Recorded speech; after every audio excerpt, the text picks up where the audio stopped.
जी हाँ, तो अहमदाबाद का नरेंद्र मोदी स्टेडियम गवाह बना भारतीय क्रिकेट के सुनहरे इतिहास का। सूर्य कुमार यादव की कप्तानी में टीम इंडिया ने न्यूजीलैंड को 96 रन से हराकर तीसरी बार T20 वर्ल्ड कप जीत लिया। बिल्कुल, और इतना ही नहीं, लगातार दूसरा वर्ल्ड कप जीतकर अपने ही घर में वर्ल्ड कप जीतने वाला भारत पहला ऐसा देश बन गया है जिसने T20 वर्ल्ड कप लगातार 2 बार जीता और अपने घर में भी जीता। पहले देखिए एक खास रिपोर्ट, फिर करेंगे चर्चा।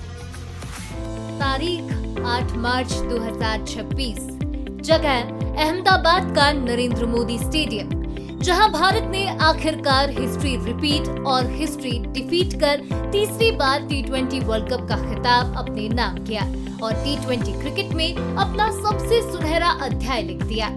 सूर्य कुमार यादव की कप्तानी में भारत ने न्यूजीलैंड को 96 रन से हराकर कुल तीसरी बार और लगातार दूसरी बार T20 वर्ल्ड कप जीत लिया है।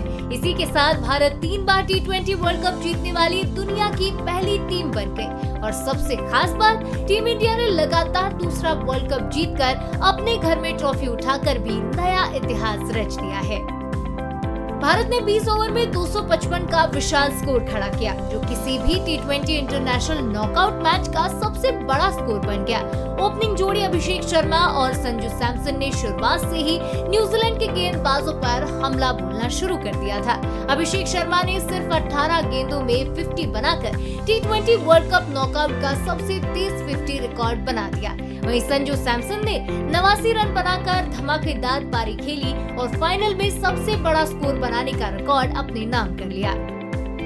सिर्फ बल्लेबाजी ही नहीं, गेंदबाजी में भी भारत का जलवा देखने को मिला है। जसप्रीत बुमराह ने फाइनल में 4 विकेट लेकर न्यूजीलैंड की बल्लेबाजी की कमर ही तोड़ दी और इसी के साथ टीम इंडिया ने 96 रन की ऐतिहासिक जीत दर्ज की, जो T20 वर्ल्ड कप इतिहास में भारत की सबसे बड़ी जीत बन गई।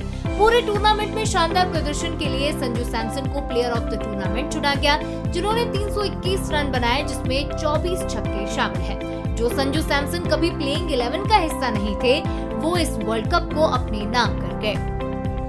फाइनल मुकाबले में भारतीय बल्लेबाजों ने ऐसा तूफान खड़ा किया कि रिकॉर्ड्स की बरसात हो गई।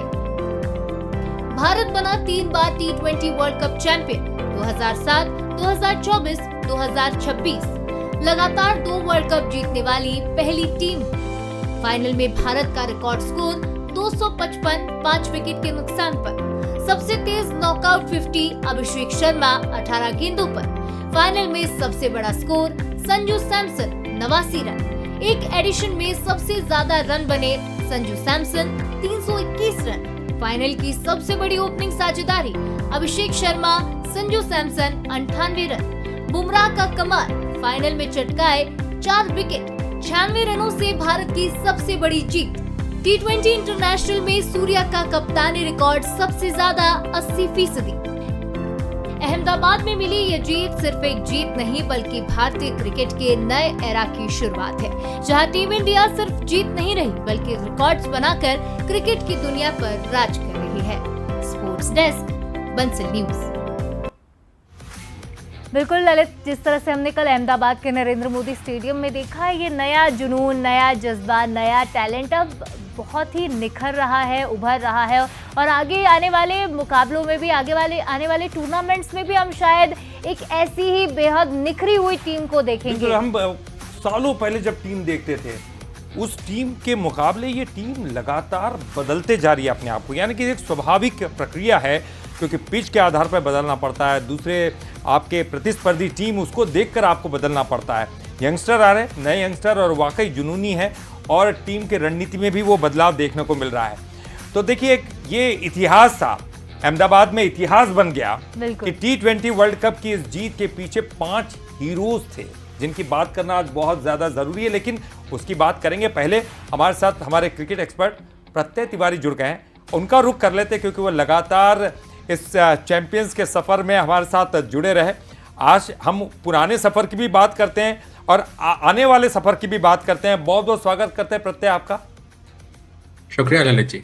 जी प्रत्यय जी, कैसे देखते हैं आप? अब हम थोड़ा पिछला पड़ाव देखते हैं, किस तरह से ये 2022 से जब हम देख रहे थे कि एक मुकाबला ऐसा कि इंग्लैंड के हाथों हमारी बुरी हार हुई थी, उसके बाद से लगातार टीम में जो बदलाव हुआ है, लगातार चैलेंजेस लेते जा रहे हैं और फिर उसके बाद एक के बाद एक कई ट्रॉफियां हमने अपने नाम की, आईसीसी ट्रॉफीज हमने अपने नाम की है। एक में हालांकि हम रनर अप भी रहे, लेकिन इसके बावजूद जो बदलाव आप अब तक का जो देख रहे हैं और आने वाले समय पे उसका क्या इम्पैक्ट पड़ने वाला, थोड़ा सा उसके बारे में बताइए।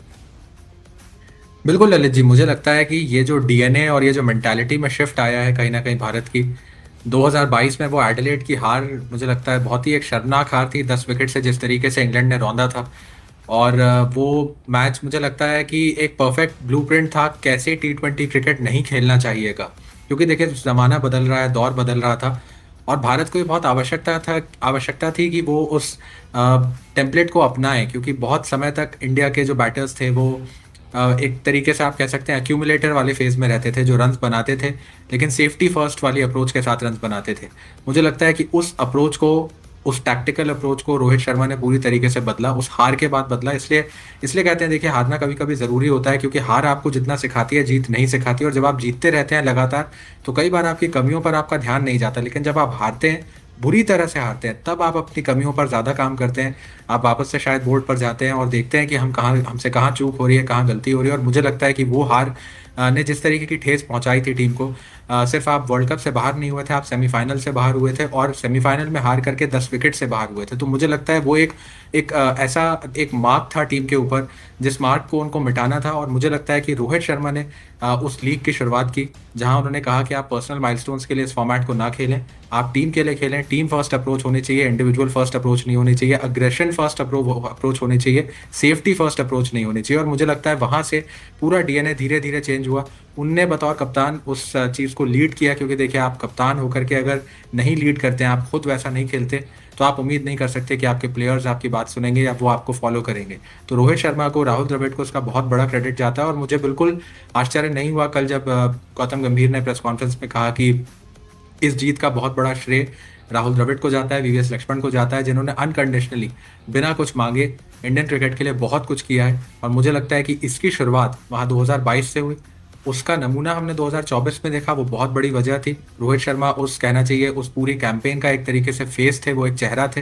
वो अग्रेशन की, वो पहले से जाकर के अटैक करना, ऑपोजिशन को बैकफुट पर डालना, और कहीं ना कहीं उस पूरे विश्व कप हमने देखा वो आउट हुए, लोगों ने उनके इंटेंट पे क्वेश्चन उठाया कि आप रन्स तेज बना रहे हैं लेकिन रन्स बहुत कम बना रहे हैं, लेकिन उन्होंने मुझे लगता है उन बातों के पर ना ध्यान देते हुए सही किया और कहीं ना कहीं उसका रिवॉर्ड पूरी टीम को मिला। 2024 में वो विश्व कप जीते और जैसे जैसे उस टीम से और सीनियर खिलाड़ी बाहर जाते गए, जो नया टैलेंट आया कहीं ना कहीं उसने सीधे आकर के पहले दिन से उस टेम्पलेट को अडाप्ट किया और मुझे लगता है वो बहुत अच्छा रहा भारत के लिए, क्योंकि जब आप अपना गेम बदलते हैं, शैली बदलते हैं, विराट कोहली जैसे खिलाड़ी, रोहित शर्मा जैसे खिलाड़ी जो बहुत समय से वैसा खेलते आए हैं, अब उन्हें इस कगार पे आके जब अपने गेम को बदलना पड़ता है तो थोड़ी तकलीफ होती है। लेकिन अगर आप ईशान किशन हैं, अगर आप अभिषेक शर्मा हैं, अगर आप रिंकू सिंह हैं, जो अभी अपना गेम चालू कर रहे थे उस समय पर, और अगर आपको पहले से ही वो टेम्पलेट मिलती है और आप उसे पहले से ही अडॉप्ट करते हैं तो वो आपके लिए बड़ा आसान हो जाता है। और अब की आप टीम देखें ललित जी, ऊपर से नीचे तक हिटर्स हैं, ऊपर से नीचे तक इंटेंट वाले खिलाड़ी हैं, वो खिलाड़ी हैं जो अग्रेसिव खेलते हैं, वो खिलाड़ी हैं जो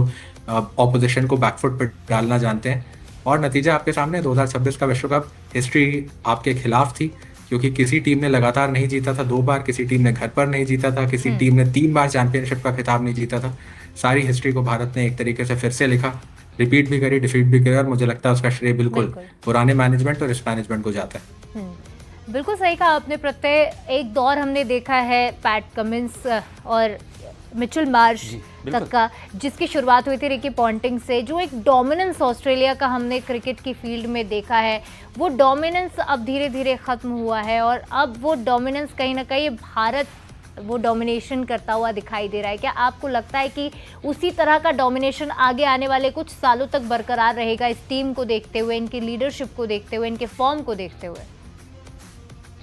बिल्कुल शिवालिका, क्यों नहीं। देखिए वो टीम जो थी ऑस्ट्रेलिया के, जिसने अर्ली 2000s में इतना डोमिनेट किया, कहीं ना कहीं वो भी एक वर्ल्ड बीटिंग साइड इसलिए थी क्योंकि ऊपर से नीचे तक इतना टैलेंट था उस साइड में। अपने गिवन डे पर मुझे लगता है कोई भी खिलाड़ी वहां पर सिंगल हैंडेडली आपको मैच जिता सकता था, और इस 2026 की भारतीय टीम की खासियत भी यही है।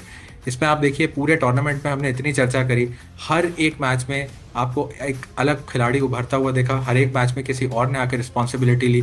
जब बॉलर्स नहीं चले तो बैटर्स ने गेम को संभाला, जब बैटर्स नहीं चले तो बॉलर्स ने गेम को संभाला। यूएसए के मैच में आप याद करें सूर्य कुमार यादव की इनिंग्स, नेदरलैंड्स के मैच में आप याद करें शिवम दुबे का वो कैमियो, नमीबिया के अगेंस्ट हार्दिक पांड्या ने जिस तरीके से खेला था, पाकिस्तान के खिलाफ ईशान किशन की वो पारी, हर एक मैच में अगर आप उठा के देखें या एंड में आते आते जिस तरीके से जसप्रीत बुमराह ने और संजू सैमसन ने कंट्रीब्यूट किया, हर एक मैच में एक अलग मैच विनर मिला आपको, और वो मुझे लगता है एक चैंपियन टीम की एक बहुत बड़ी निशानी होती है। हम पूरे इस कैंपेन में चर्चा ये भी करते हैं शिवालिका की कब वो परफेक्ट गेम आएगा, लेकिन सेमीफाइनल और फाइनल का जब समय आया तो भारत ने कहा कि अब आएगा वो परफेक्ट गेम, और जब वो परफेक्ट गेम आया तो जिस तरीके से उस आंधी में उन्होंने ऑपोजिशंस को उड़ाया है, खास तौर पर कल न्यूजीलैंड को देखिए, फाइनल था और आप फाइनल में 96 रन से अगर जीतते हैं, इतनी बड़ी विक्ट्री, इतनी स्टेटमेंट विक्ट्री, कहीं ना कहीं देखिए शायद ये फाइनल बहुत ऊंचा रैंक नहीं करेगा थ्रिल के फैक्टर में, क्योंकि बहुत वन साइडेड था, लेकिन मुझे लगता है कि जब तक आपके पास ट्रॉफीज आ रही हैं, जब तक आप टूर्नामेंट जीत रहे हैं, आप इस बात की शिकायत नहीं करना चाहेंगे कि मैच में उतना ज़्यादा इंटरेस्ट नहीं था या ऑपोजिशन को आपने गेम में आने नहीं दिया। जहाँ तक डोमिनेशन की बात है, देखिए बिल्कुल मुझे लगता है कि 2024 का विश्व कप हमने जीता, 26 का जीता, बीच में वुमेन्स वर्ल्ड कप जीता, अंडर 19 वर्ल्ड कप जीता, तो ट्रॉफीज आना शुरू हो गई और मुझे लगता है कि अब इस पे अंकुश लगाना बहुत मुश्किल होगा दूसरी टीम से। आपने ये सही कहा, अंकुश लगाना मुश्किल होगा क्योंकि हमारे खेल का तरीका बदल गया है। और आपने रिकी पॉन्टिंग की बात की शिवालिका, वाकई में वो एक अलग ही उनका एटीट्यूड रहता था। हालांकि ऑस्ट्रेलिया किस तरह से डाउनफॉल में गई और बहुत जल्दी जो है उस टूर्नामेंट से उनको विदा लेना पड़ा, लेकिन ये भी एक दौर आता है, ये तमाम चीज़ें लगातार होती रहती है। बिल्कुल। और प्रत्येक से एक बात और जानना चाहूँगा, प्रत्येक जिस तरह से एग्रेसिवनेस देखने को मिल रहा है पिछले कई बार से, आपका 100 से ज़्यादा छक्के लगाने वाली ये टीम एक सेशन में, अगर हम कहें एक एडिशन में बन गई है, ये वाकई कमाल की बात है। क्योंकि इस तरह का एग्रेशन अगर आप दिखाएंगे, लेकिन उसमें कई बार तकलीफें भी होती हैं, जल्दी लोग आउट हो रहे हैं, अभिषेक को लीजिए या और कोई लीजिए, लेकिन ये जो जोश था, ये जज्बा था, वो बरकरार रखा, लेकिन तेज़ खेलना हमने जारी रखा। T20 की अगर मैं बात करूं, ये क्या आने वाले समय में इसका इम्पैक्ट रहेगा या ऐसे कैसे ही हम खेल आगे बढ़ाने वाले हैं? क्योंकि हमने कभी फुटबॉल की बात करते हैं, हॉकी की बात करते हैं, तो केवल गोल पोस्ट बचाना का काम अच्छा नहीं होता, बल्कि आपको दूसरी टीमों के गोल पोस्ट की तरफ जाना पड़ता है और ज़्यादा आक्रमण करने पड़ते हैं। तो ये आक्रमणकारी जो नीति है, वो क्या लगता है कि भारत की जो लगातार सफलता मिल रही है उसमें एक बड़ी कारगर है? बिल्कुल, मुझे लगता है ललित जी, अगर आप वर्ल्ड कप जीते हैं उस टेम्पलेट को फॉलो करते हुए और उस तरीके से खेलते हुए, तो निश्चित तौर पे उसने अपनी कारगर होना सिद्ध कर दिया है, क्योंकि उसके बिना आप वर्ल्ड कप नहीं जीत सकते। और जहाँ तक बात है कि क्या आपको ये टेम्पलेट बदलना चाहिए, मुझे लगता है भारत ने एक बहुत अच्छी चीज़ की है कि देखिए इस देश में इतने ज़्यादा लोग ओपिनियंस रखते हैं, सोशल मीडिया पे इतनी बातें होती हैं, हर जगह एक्सपर्ट ओपिनियंस होते हैं, कहीं ना कहीं बहुत मुश्किल होता है जब आप रिलेट कर पाना। और मैं समझता हूँ कि इस टीम मैनेजमेंट ने बहुत सारी अच्छी चीज़ें की हैं, लेकिन एक बहुत बड़ी अच्छी चीज़ जो उन्होंने इसके साथ की है, जिसकी शायद उतनी बात नहीं होती, वो ये है कि पब्लिक ओपिनियन से कोई फ़र्क नहीं पड़ता है इस मैनेजमेंट को। और मुझे लगता है जब गौतम गंभीर जैसे लीडर्स होते हैं कहीं ना कहीं बैकरूम स्टाफ में, तो ये आप होना लाजमी है। मुझे नहीं लगता कि इतनी चर्चा जो अभिषेक शर्मा को फॉर्म को लेकर के हुई, उनको ड्रॉप करने के कॉल्स हुए ना, अभिषेक शर्मा को कभी आपने देखा होगा कि वो उसके बावजूद भी डिफेंसिव हुए। देखिए बहुत आसान होता है जब आपके 3 डक्स आ जाते हैं तो चौथे मैच में जाकर के अपने लिए खेलने लगना, ये सोचना कि मैं 15 रन बना लूँ, मैं 20 रन बना लूँ, कम से कम मैं चौथे डक पे आउट ना हूँ। बहुत कठिन होता है उस 3 डक्स के बाद भी जाके अटैक करना, और ये ना सोचना कि मेरा चौथा डक आ भी गया तो मुझे कोई फर्क नहीं पड़ता। ये खिलाड़ी सिर्फ तब कर सकता है जब उसे इस बात का भरोसा दिलाया जाए और उसे खुद में ये विश्वास हो कि आज मैं चौथे डक पे भी आउट हुआ तो भी मेरा कोच मेरे पीछे खड़ा है, तो भी मेरा कैप्टन मेरे पीछे खड़ा है, और तभी आप उस निडरता से, उस फेयरलेसनेस से खेल सकते हैं। तो कहीं ना कहीं उस टेम्पलेट को भारत ने बहुत अच्छी तरीके से अडेप्ट किया है, और अगर उसने आपको 2 वर्ल्ड कप्स डिलीवर किए हैं तो मुझे नहीं लगता कि कोई वजह है उसको बदलने की। देखिए इसमें ये होगा कि आप कभी 110 रन पे ऑल आउट हो जाएंगे, जो साउथ अफ्रीका के खिलाफ हमने होते हुए देखा, लेकिन एक बार अगर आप उस 111 पे आउट होते हैं और आप 3 बार 250 बनाते हैं, तो मुझे अब भी लगता है कि आपका हाई रिस्क हाई रिवॉर्ड आपको ज़्यादा अपवर्ड ट्रैजेक्टरी पे लेके जा रहा है, आपको ज़्यादा रिटर्न्स और ज़्यादा रिवॉर्ड्स दे रहा है, और इसलिए आपको उसको बदलने की कोई आवश्यकता नहीं है। बिल्कुल, और वो कहा भी जाता है some days are yours, some days are not, और currently we are suffering from success. जिस तरह से कहते हैं कि हम इस कंफ्यूजन में है कि अगर जीत गए गाना कौन सा यूज़ करना है, स्टोरी पे क्या लगाना है, और ये सारी चीज़ें हैं जो हमारे भारतीय खिलाड़ियों ने इतनी मेहनत करके कमाई है, जिसका हम भी मज़ा ले रहे हैं। बहरहाल वक़्त में इतिहास बना, लेकिन T20 वर्ल्ड कप की जीत के पीछे हाथ था कुछ हीरोज़ का, जिन्होंने तमाम मुश्किल हालातों से टीम को बाहर निकाला। कौन है वो हीरोज, चलिए ललित हम उनके बारे में भी बताते हैं। बिल्कुल जी हाँ, वो हीरोज उनके बारे में जानना जरूरी है क्योंकि T20 वर्ल्ड कप विजेता भारत को उन्हीं ने बना है। उनमें बड़े बड़े नाम चलिए, संजू, बुमराह, ईशान, हार्दिक, शिवम, नाम गिनिएगा बस। संजू सैमसन 321 रन बनाए 4 मैचों में 24 छक्के लगाते हुए, शानदार उनका रहा है। प्लेयर ऑफ द टूर्नामेंट उनको घोषित किया गया। आखिरी के 3 मैचों में तो जबरदस्त परफॉर्मेंस उन्होंने दिखाया, 80 के ऊपर रन बनाए। और जसप्रीत बुमराह फाइनल में 15 रन देकर 4 विकेट झटके, टूर्नामेंट टॉप विकेट देकर प्लेयर ऑफ द फाइनल बने। बिल्कुल, और इसी तरह बात हमें ईशान किशन की भी करनी होगी। 317 रन बनाए 9 मैचेस में, 350 बनाई है, स्ट्राइक रेट शानदार रहा और भारत के दूसरे टॉप स्कोरर बने। हार्दिक पांड्या की हमें बिल्कुल तारीफ करनी होगी। हालांकि आखिरी मैच में बहुत कमाल नहीं दिखाया, लेकिन शानदार ऑलराउंड प्रदर्शन उनका पूरे टूर्नामेंट में रहा है। 217 रन भी बनाए, 9 से ज्यादा विकेट्स भी चटकाए और स्ट्राइक रेट भी उनका काफी बेहतर रहा। और शिवम दुबे देखिए, फाइनल में 8 बॉल पर 26 रन की शानदार पारी, 2 छक्के और 3 चौके लगाए।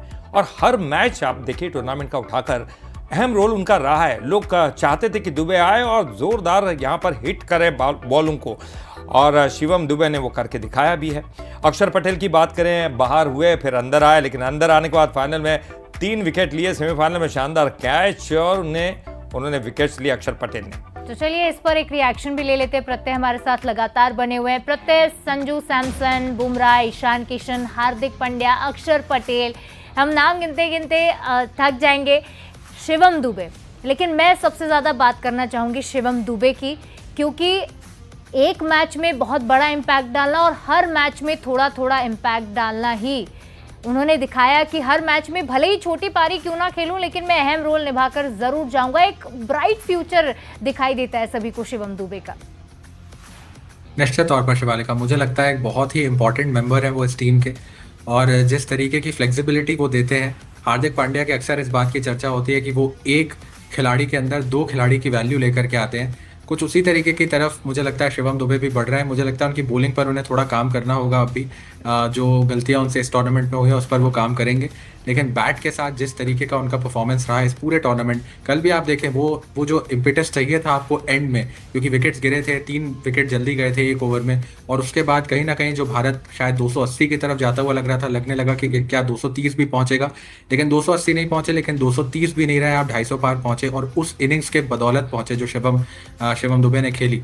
तो मुझे लगता है कि वो जो छोटे छोटे इम्पैक्ट कैमियोज खेलते हैं वो वही उनका रोल है। देखिए, और इस टीम में बहुत अच्छी चीज़ ये भी है शिवालिका की सबका रोल क्लियर है, सबको एक रोल क्लैरिटी मिली हुई है कि आपसे हम ये एक्सपेक्ट करते हैं, आपका ये रोल है, आपको जाके ये करना है, इस सिचुएशन में आपको ऐसे बिहेव करना है, इस सिचुएशन में आपको ये एक्ट करना है, और वो हर एक खिलाड़ी उस तरीके से रिस्पॉन्ड करता है। फ्लेक्सिबिलिटी भी है, रोल क्लैरिटी भी है, और ये मुझे लगता है कि 2 बहुत इंपॉर्टेंट चीज़ें होती हैं अगर आपको एक चैंपियन साइड बनानी है, और वो बहुत अच्छी तरीके से बखूबी किया है कप्तान ने भी, कोच ने भी और पूरे मैनेजमेंट ने। तो मैं समझता हूँ कि शिवम दुबे का बहुत इंपॉर्टेंट रोल था इस टूर्नामेंट में, और वो देखिए वो शायद वो ऐसी इनिंग्स नहीं खेलेंगे जैसे संजू सैमसन खेलते हैं, क्योंकि उनके पास उतना समय नहीं होता कि वो 80 या 90 रन बनाए।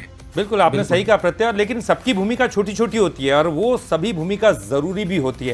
लेकिन कई बार तो हमने देखा कि लोग आरोप भी लगाते रहे, विदेशी टीमें जब भी जाती हैं कहती कि आपने भारतीय बैटिंग पिच बनाई, शायद इसलिए आप धड़ाधड़ रन बना रहे। लेकिन प्रत्यय, आपको नहीं लगता कि क्योंकि बुमराह ने जितने विकेट लिए इसी पिच पर लिए, यानी कि बॉलिंग भी तो कमाल की हम दिखा रहे हैं और हमने विदेशी पिचों पर जाकर भी तो कमाल दिखाया है, फिर आखिर इस तरह के आरोप लगते हैं, आप क्या कहेंगे?